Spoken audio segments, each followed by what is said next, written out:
You're listening to episode 49 of the Journey to Launch podcast, Bravely Tackling Your Finances with Perez, how she paid off $25,000 in loans on a salary of less than $30,000.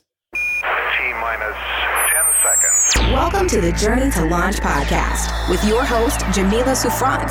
As a money expert who walks her talk, she helps brave journeyers like you get out of debt, save, invest, and build real wealth.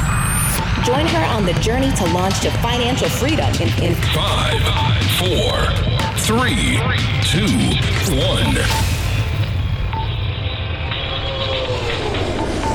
Hey, journeyers. Welcome back to another episode of the Journey to Launch podcast. I'm Jamila Souffrant. For those of you who are new listeners, I am here to bring you wonderful conversations, inspiration, and education on how you can reach your financial goals, specifically how you can reach financial independence.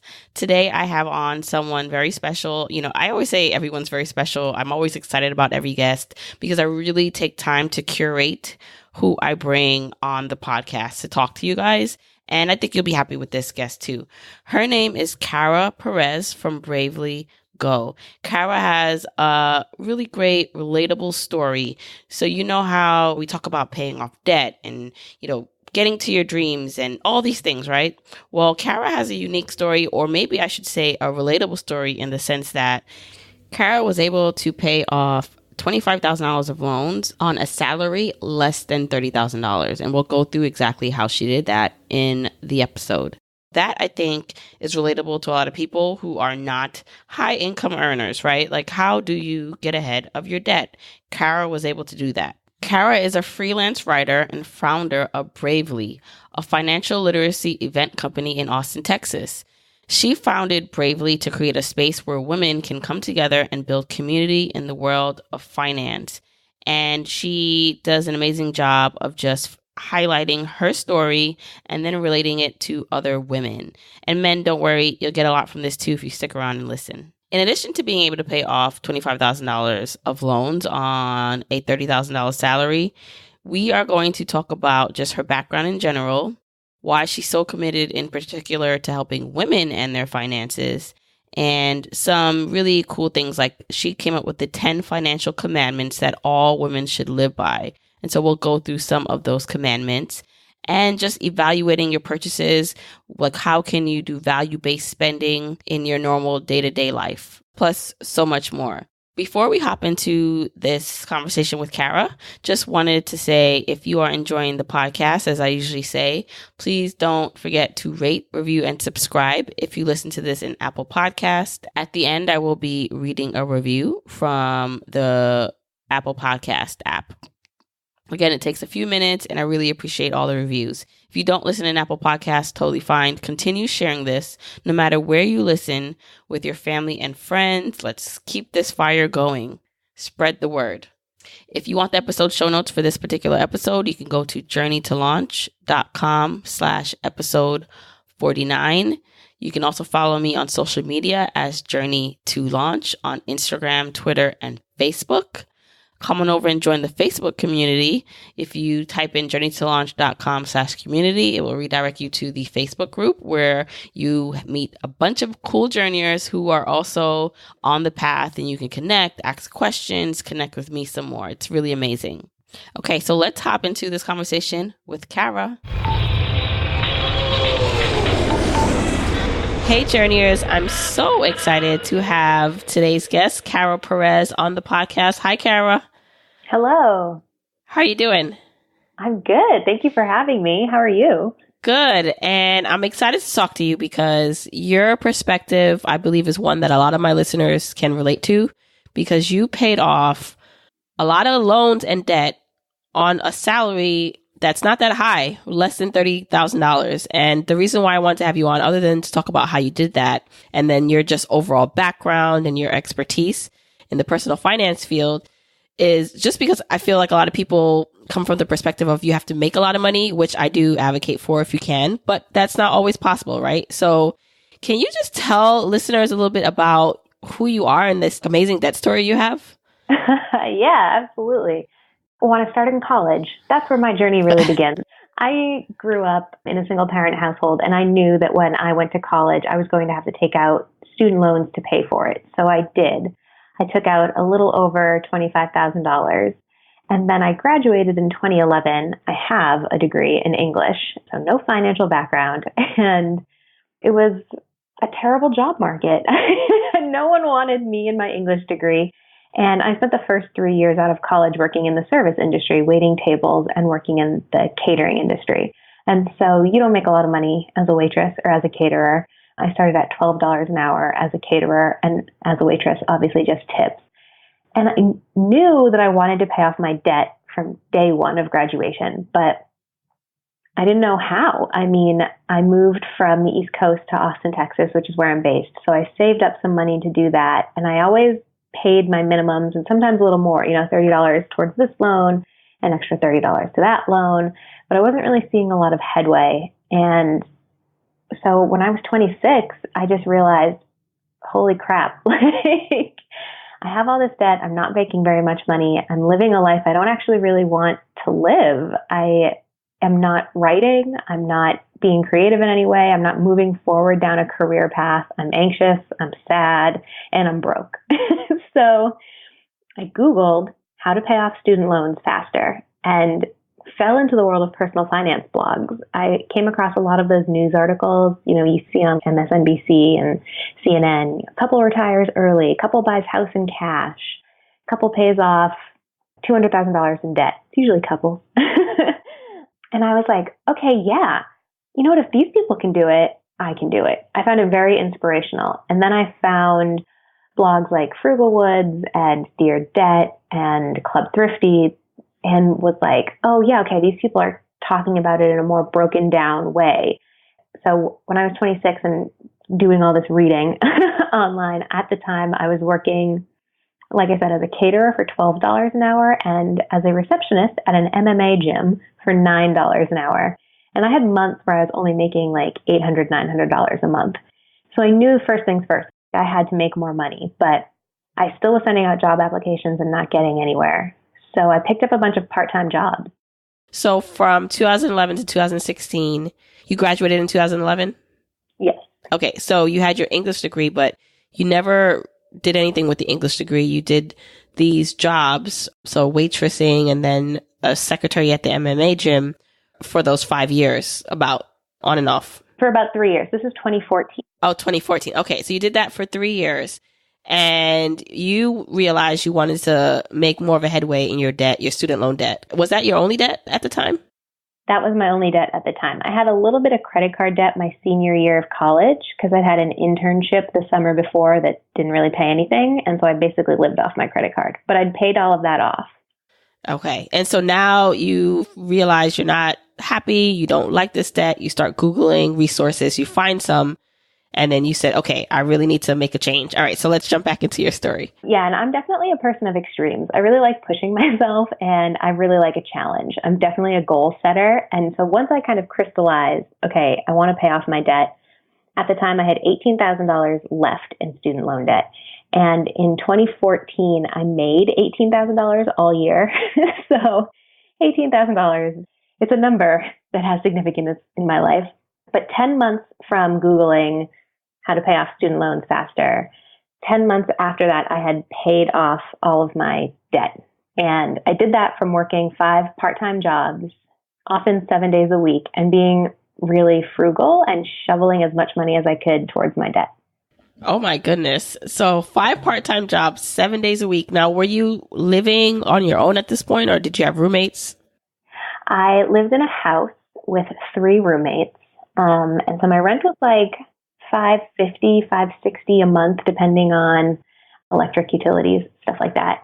I had a boyfriend. We didn't live together, but I sat him down and was like, no more date nights out.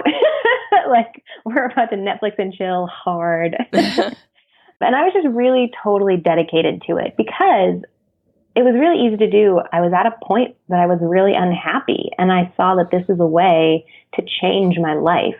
And I thought, well, why wouldn't I go all in on this? Right. And I can't imagine that you didn't get much sleep in those days. Yeah, it was definitely hard. I was doing things like for catering, you often work Friday and Saturday nights until 1 or 2 a.m. And then I'd wake up, and one of my other jobs was coaching high school lacrosse, and I'd have to go coach lacrosse games at 11 a.m. And it was just a back-to-back schedule for sure. Okay, so let's run down your part-time jobs, because I'm sure some people are very curious what that is. You mentioned a couple of them, but what's all of them?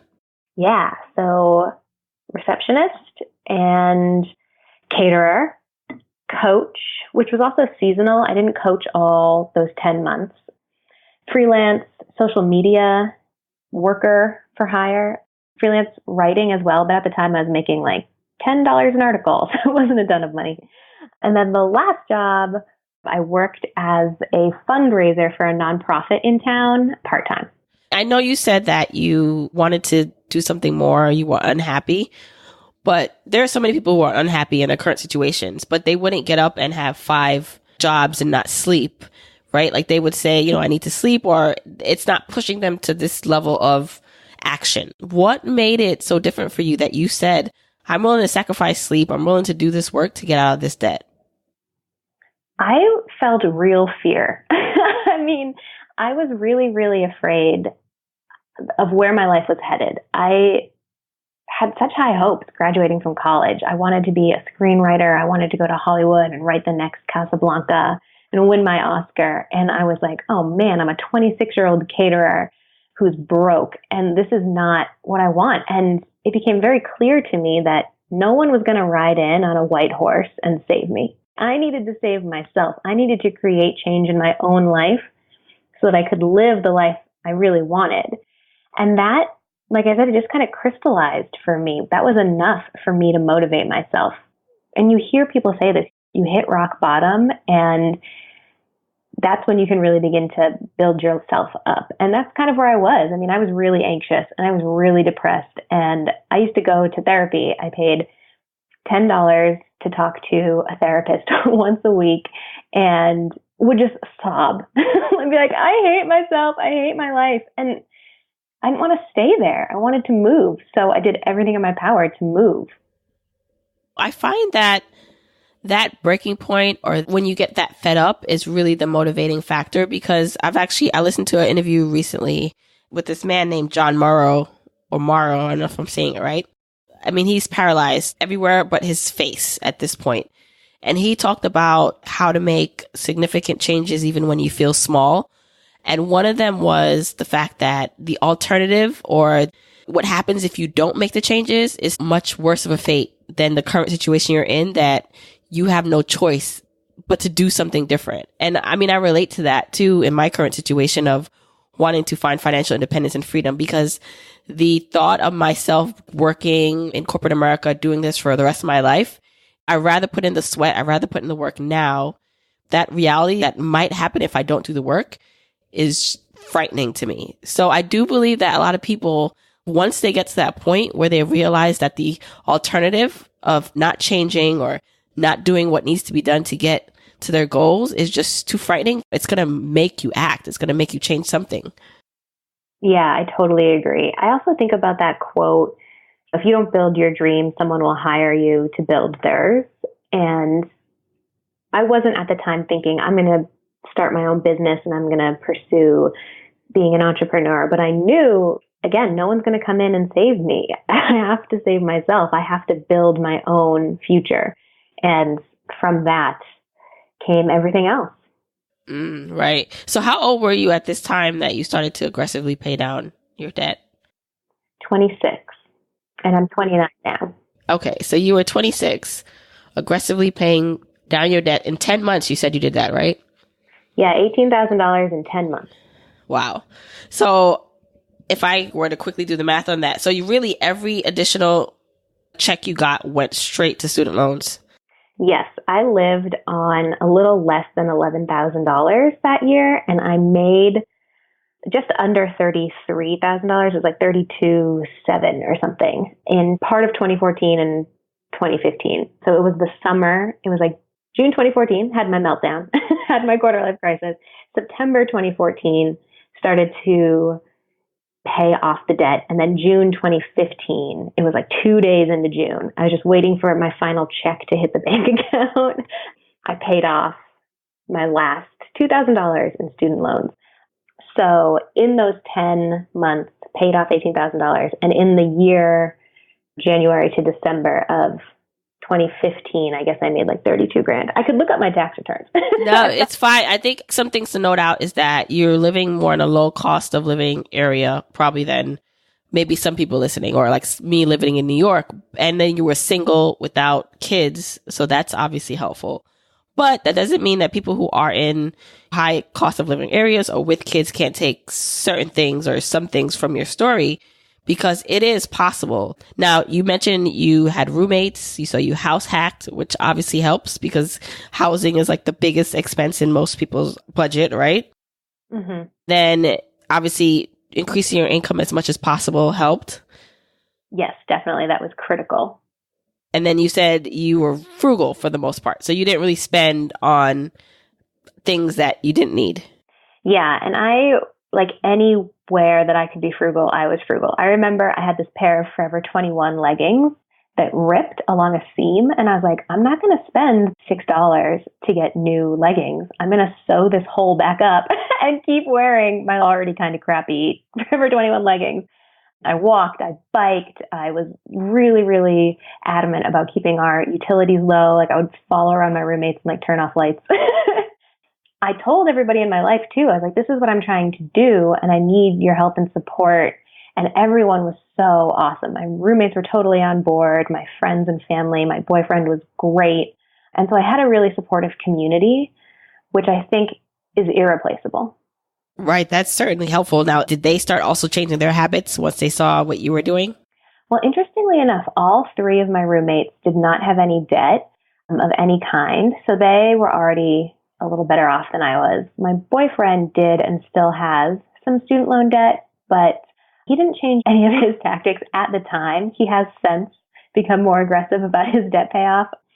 But yeah, debt is so common, right? Debt of any kind, whether it's student loan debt or medical debt or credit card debt. Most people have some sort of debt, and most of us don't want to look at it because it's embarrassing or shameful, or we just are stressed out by it. But I was like, I'm looking at this, I'm doing it. And I think that gave permission to my friends to start talking about money, because all of a sudden I was having way more conversations with them about, oh yeah, I have student loan debt too, Kara. Like, how are you kind of attacking this? Or, well, how are you avoiding going into credit card debt when you're trying to be so frugal and all of these things? People started coming to me as a resource, and I realized, yeah, we need to talk about money because it's making my life better and it's deepening the relationships I'm having with people. And you use your experience in paying off debt. I mean, in this time, is that when you started your site, bravelygo.co? Actually, I started another website and chronicled my debt payoff journey and things I was doing, and I would write about catering or whatever. And then after I paid that off, I realized I don't want to just write about frugal living. That felt too much of a pigeonhole. And I had started writing more for other companies and really working as a freelance writer and going to events and introducing myself as, yeah, I'm Kara. I'm a personal finance writer, which is a conversation starter. Because again, most people don't talk about money. And so when you say, I work in money, people will be like, oh, I need your help, or I need to talk to you, or I'm in so much debt, I'm going to be in debt till I die. Like very casually, people would say these things. And then I would say, oh, well, here's kind of how I got into it. And here are a couple of debt payoff tips, or here's how I did it. And I realized, okay, I want to, rather than just write about frugal living on this old blog, I'm going to create a new website. I'm going to hold events. I'm going to build a business around financial literacy. And so that's how Bravely kind of came to be. Right. And now you're using it as a platform to help other people, like you said, because everyone struggles or has questions or can relate to ideas and topics in personal finance. So your site now is what you're using to have that platform to reach others. Yeah. So the website, it's got some resources on it. It's got blog posts and guest posts from people on different topics. And then I do live events here in Austin built around different financial topics. So we did one last September that was around freelance finances. And we talked about quarterly taxes and how to hire an accountant, how to set your rates as a freelancer. We did one last year. It was about how to find startup capital for your business and how to start a business and the forms you should be following. And Should I be an LLC? Should I be a sole proprietor? What is that going to look like for my money? So it can really cover a lot of topics with Bravely. Right. And I love how as your journey advanced, now you're talking about different things. So in the beginning, you were chronicling getting out of debt. So you talked a lot about that. And now because you have created additional source of income for yourself with your blog and with your events, you're able to now talk more to entrepreneurship and helping other people who want to leverage that as a driving force to their income. So I think that's really good. Thank you. I love it. I'm so into it. But you like talking to women specifically, right? Yes. Your blog, your message is for women. Why is that? Why are you so passionate about helping women? I think I came out of the womb passionate about helping women. I've always really, frankly, identified as a feminist, and have always felt that women have more hurdles to get over than men. And so when I had this financial epiphany, a lot of the people I was talking to who were saying they were struggling with money, or they were ashamed of money, or they were, I'm air quoting, bad at money, it was women saying these things. Very rarely did a dude come up to me and be like, yeah, I'm not good at money. And when you think about it, yeah, women make less money than men. Our products are more expensive. There's something called the pink tax, where women's razors, for example, will be 75 cents more than men's razors. And you multiply that by enough things, and all of a sudden women are paying more just to exist. And I thought the community that needs the most help is women. I'm a woman. I can speak to my own experiences with these things. I can help my fellow women. Why wouldn't I do it that way? Again, it was kind of this crystal moment of course, I'm going to do financial literacy for women. That's what I'm going to do. Right. And you actually have a blog post I really like on your site called The 10 Financial Commandments All Women Should Live By. And you had 10 commandments, and I really liked a few of them. So I wanted to go through a bit of them because I think it would really help my listeners. Yeah. One of them was always negotiate your pay. Can you talk about that? Yes. So women are socialized to be people pleasers. We are taught not to ask for too much because we want everyone around us to always be happy, and we don't want to be seen as greedy or rude or, heaven forbid, bossy. But that hurts us. Men negotiate. If someone offers you $60,000, men are more likely to push for 65, and women will say, oh, 60 is great, thanks. So we should always negotiate. Women live longer than men, so we need more money to sustain us later in our lives. And again, our lives are more expensive in many ways. And so you always, always need to be asking for more. And I totally agree with that. Okay, so one of the other ones was talk about money with friends, peers, and loved ones. Why is that so important? This is so important to me, and I put it in here as a commandment because, again, it was to my own experience. When I started talking about money on a regular basis, it was like the floodgates had opened, and I really got to know a lot of people in my life in much better, deeper ways. And when we talk about money, whether it's with your partner trying to figure out who's going to pay rent or how you're going to handle finances in the household, or it's with a group of girlfriends when you go out to drink and you say, who here is making more than 70 grand, or who here has negotiated? You help everyone because money is so taboo and people don't want to talk about it. So if we can break that taboo down, we help everyone. We can earn more. We can feel more comfortable. We can learn from each other. I can't tell you how many times I've said something along the lines of, oh yeah, well, I followed the debt snowball. And people will be like, excuse me, what is the debt snowball? And then I'll tell them, they're like, that's a genius way to pay off my debt. Of course. I didn't know that. But of course you didn't know that. No one talks about it. So I think it's crucial that we talk about it so we can all learn and be better. Right. And it really flows into the first commandment we talked about, the negotiate your pay, because unless you understand what your peers are making, and it doesn't have to be just a woman-to-woman conversation. Like you said, it can be romantic relationships. It can be your peers who are of the opposite sex, because I think it's really important to understand what your male counterparts are making so you can ask or compare and ask for more. But yeah, all that transparency is super important. The other one you have in there is called You Shall Invest in Your Skills and Knowledge as You Invest in the Stock Market. I love this one. So can you talk about it a bit? Yeah. So when you're feeling like you're plateauing, whether it's in work or money, that's a sign that you need to level up, essentially. So maybe you need to take a class to learn a new skill. Maybe you need to start a side project. Maybe you need to ask for a raise. But you need to invest in yourself and say, I'm worth it, so that you can get to that next level. If you don't take the time to learn new skills or to challenge yourself to get better, no one else is going to do that. So it all boils down to you investing in yourself, as well as, of course, investing in the stock market. And you know why I like this? Because so much of what we talk about in personal finance is the saving and investing and cutting back. And so sometimes when you make that switch into, okay, so now it's time to possibly look into buying a class or a course or getting help in this area, it might seem counterintuitive for some people, when it's really not, because you would go out and you would buy stock or you'd invest in index funds and in the market, as you said, but you are your greatest asset. We are our greatest asset, and our knowledge, our skills are really what makes us stand out, not only in the marketplace, but gives us just better life skills to better deal with things. Yes, while it's important, save, invest in the markets, invest in yourself, especially if it's going to yield you a return. And most times it will yield you a better return than if you did nothing and spent nothing on yourself. Absolutely. I totally agree with that. Okay, so the next one I wanted to talk about was save without judgment. Talk about that. What does that mean? So I feel like so many people, especially people who have debt or who are lower income, they hear stories of, we saved $1 million and retired at 30, or this person has $10,000. And $10,000 when you have $0 is a lot of money. That's a huge number. But anything that you can save is good. It doesn't have to be perfect. It doesn't have to be a certain number. It doesn't have to be a number that you've heard somebody else say. If you can save $20 a month, that's awesome. If you can save $100, even better. But all of it is good.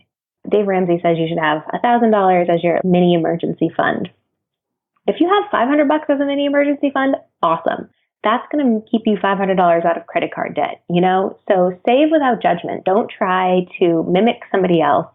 Do what you can and celebrate what you do. Right. You use that more for inspiration maybe, or just knowing that it can be done, but it's all relative, like you said, to what you currently bring in your situation. Yeah, exactly. And the other one I really like that you talked about was allow no profit off self-hatred. Let's talk about that a bit. Yeah, this one's near and dear to my heart because everywhere we turn, we as women are being told, you're not skinny enough, you're not pretty enough, buy this thing, buy this weight loss product, buy this new concealer, buy this new hair product. We're constantly being told we are not enough, but if we spend this money, we can get to be enough. And that will bankrupt you. I mean, how many stories have you read or how many conversations have you had with people, women specifically, where they say, oh, I spent $500 on makeup, and we're chasing this ideal that somebody else has set for us. And really what that is, you're being conditioned to dislike yourself. And now that's not to say that you can't take care of yourself and that manicures make you shallow or petty. And it's not to say that you shouldn't look your best, especially if you work a high-powered traditional career. Like if you're on Wall Street, you have to dress a certain way, absolutely. But when you're making these purchases, it should be out of I want to look good because I want people to take me seriously, not out of I'm trying to change who I am because I fundamentally believe I'm not worth it. So while I think it's great if you want to spend that money on yourself, if you really, really like it, try to make these choices from a place of self-love rather than a place of self-hatred. Right. Be intentional and understand why you're purchasing or why you want something. It's the same thing when I see people into luxury items, which again, there's nothing wrong with being into luxury items. But if you really were to dig deep into why they want the luxury item, it's because what it means to other people, not really what it means to themselves. Or maybe it is meaning more self-worth because they have the luxury item and other people see them more valuable in their eyes. And so it's just like, it's totally fine if you want to buy a nice car and a nice bag. And like you said, spend money on shoes and clothes. Totally fine. As long as you know why you're doing it. It's because you truly like or value the product, not because you're trying to replace something that's missing or impress someone else. It's just really important to be intentional about that. Mm-hmm. Yes. You talk about that a bit. I mean, I talk about it a bit in my content too, is that it's okay to spend money. So being frugal at one point really allowed you to pay off debt on a low income. But you talk about a lot in your stuff that it's okay to have value-based spending, right? To spend on things you care about. So talk about that. Yeah. I mean, this is a great example. I don't like going out to eat. I've got to be the only person in the world who doesn't care about restaurants. But they stress me out. I think it's like PTSD from waiting tables for so long. So when friends or when my boyfriend are like, oh, do you want to go out to eat? Like, no, I don't really. That's not a good place for me to spend my money because I'm not going to enjoy it. But if you're someone who, like you're married, you've got kids. If your husband says, I want to go out to dinner, just the two of us. Well, that's so much more than just a meal. That's time alone for the two of you to be together. It's time away from the kids. You get to be an adult. You get to leave the house. It's a special time. No dishes to wash. Yeah. No dishes to wash. Exactly. You can order whatever you want. That's a value. And I think you should absolutely spend on that. I do not advocate for just cutting out everything you enjoy, but I do advocate for cutting out the things you don't enjoy. So for me, cutting out going out to eat gave me more money and it gave me more joy in my life because I wasn't stressed in the restaurant. But like something that I love and a lot of people love is travel. So I save really aggressively for travel. And this summer 2018, I'm going to take 2 months and travel because that's really important to me. And I'm going to go see friends and family that I haven't seen for a while. So I give up going out to eat, which I don't like anyway, so that I can spend more time and money on travel, which I really, really love. So that's values-based spending.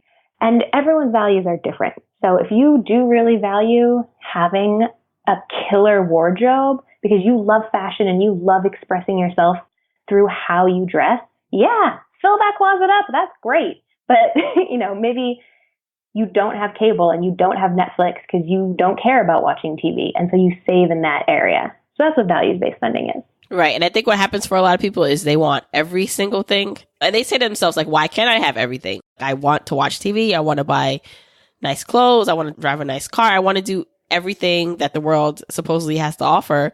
And again, there's nothing wrong with that if your income can support that and you can reach your savings goals.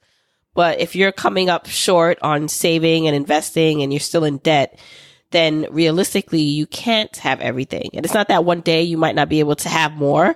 But if you really want to get ahead with your finances, you just have to be smart about, okay, what can I give up now? What can I keep because it's important to me so that I can still reach my goals, but still be happy in the meantime?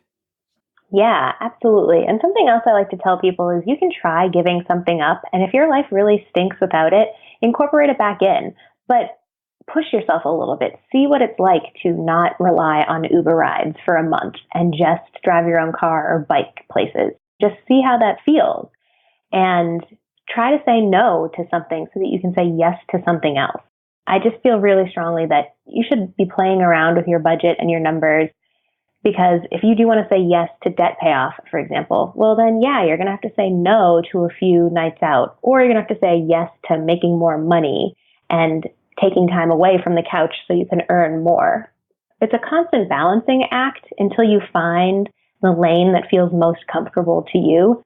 And then once you're in the lane, it's just keep on keeping on, Right. Okay, so that kind of leads us to where are you now? So you have no debt and you're working towards what? Are you working towards financial independence or what's going on in Kara's world? Man, yeah, so many things. Long term, I am working towards financial independence. I think I'm on a 12-year track right now. Right now, for 2018, I've got a goal. I want to out-earn my boyfriend, which I've never been able to do. That's a personal goal for me. I'm hosting events with Bravely. I've got some really exciting speaking gigs coming up. So growing the brand is really important to me. And personal finances wise, traveling, like I said, I've got those 2 months of travel on the schedule. And so that's something I'm really excited for. And I'm working towards right now, both in terms of saving and planning. I need to do a lot of planning for it.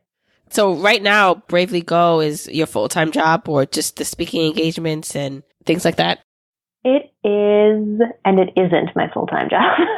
I spend a lot of time on it, but I actually make most of my money through freelance writing. And that happens in the personal finance space, so it feels like it overlaps. But I do have an intern. I pay an intern, so Bravely pays her, doesn't pay me just yet. Got it. Okay, so this is awesome. Thank you for sharing your story and some wonderful tips that I'm sure my journeyers can apply to their lives. But where can everyone find you? You also have a podcast, so talk a little bit about that when they want to reach and just find out more about who you are. Yeah, so you can definitely find me on the World Wide Web at bravelygo.co. It's not .com. I couldn't get that one. It was too expensive. Twitter, I am at bravelygo. And Instagram, which is my favorite platform, is at WeBravelyGo. And then, yes, I have a podcast. It's called The Fair Sense, which is CENTS. And we talk all things women and money. I have a podcast partner, Tanya, who is another personal finance blogger. And that's awesome and super fun. We just wrapped up season 1 last month in January. And then season 2 is forthcoming. We are working on that one behind the scenes right now. All right. Well, I will have links to everything in the show notes so people can look you up. And thanks, Kara, so much again for coming on and sharing all your wonderful knowledge. Thank you for having me. This was so fun. Really hope you enjoyed that conversation with Kara. As she mentioned, she has her own site, bravelygo.co, and she's also the co-creator of the Fairer Sense podcast. So actually, her co-host, Tanya Hester, I'll have on, and Tanya's from Our Next Life. I'll be interviewing her in a few episodes, and that's going to be a really good one too. So go check all the links out that she mentioned, and for other links and where you can find her and more information, go to the episode show notes over at journeytolaunch.com/episode 49. Once again, if you want to connect with me, follow me on social media. That's Instagram, Twitter, or Facebook at Journey to Launch. There you can connect, tell me what you liked about the episode, give me some episode topics. So if there's something you want to hear, a topic you want me to explore, maybe you have a question. You have a question that you want some advice on, a personal finance question, or just a general question that you want me to answer.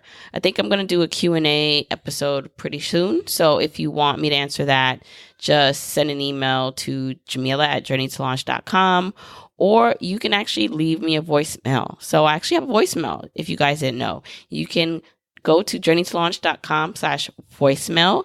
And from there, you'll be able to record your voice note and you might hear it on the podcast, your question. Now I'm going to read a review from Apple Podcast. And this one is from Meg1392. Meg says, wow, I've had this podcast downloaded for a couple months now, and I just started listening to it on Tuesday. I'm already 10 episodes in, and it is absolutely life-changing.